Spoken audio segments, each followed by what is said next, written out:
네, 안도현 시인인데요. 지난 대선 때 트위터에 글을 올렸다 선거법 위반 혐의로 기소가 됐었습니다. 오늘 2심 선고 재판이 열렸는데 무죄가 선고됐습니다. 네, 사실 안 시인에게는 1심에서 무죄가 선고될 수도 있었습니다. 1심은 국민참여재판으로 진행이 됐었는데 일반 시민들로 구성된 배심원들은 무죄다라고 판단을 내렸던 것입니다. 네, 하지만 당시의 재판부는 배심원의 의견을 받아들이지는 않았죠.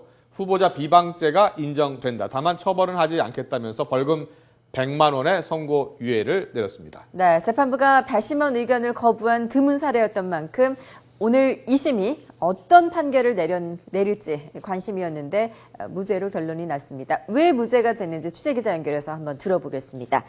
조양권 기자. 네, 전주입니다. 네, 안시인에 대한 선거법 위반 혐의 모두 무죄로 나왔다고요? 네, 그렇습니다. 안도현 시인의 선거법 위반 혐의와 관련한 항소심 재판이 광주고등법원 전주재판부에서 열렸는데 무죄 선고가 내려졌습니다. 광주고법 전주재판부는 오늘 오전 열린 항소심 선고에서 허위사실 공표 혐의와 후보자 비방 혐의 모두 무죄를 선고했습니다.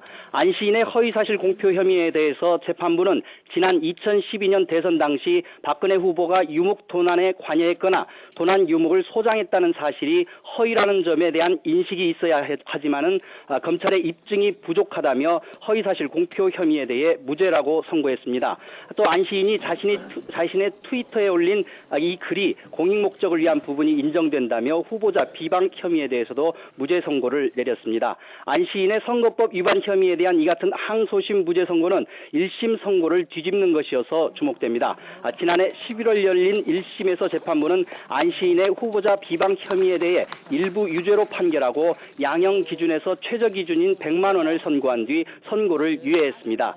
항소심 재판부는 그러나 이 같은 원심을 깨고 국민참여재판에서 배심원들이 내린 판결과 같은 무죄 선고를 내린 것입니다. 안도현 시인은 재판이 끝난 뒤 근거를 가지고 최소한의 표현을 한 것이 법의 심판에 올랐다는 사실이 억울했지만 항소심 법원에서 이를 인정했다며 선고 결과를 반겼습니다.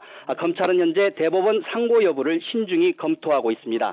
안도현 시인은 지난 2012년 대선을 앞두고 박근혜 대통령이 안중근 의사의 유목 보물을 소장하거나 유목 도난에 관여했다는 글을 17차례 올려 선거법을 위반한 혐의로 기소됐었습니다. 지금까지 전주에서 YTN 조영원입니다.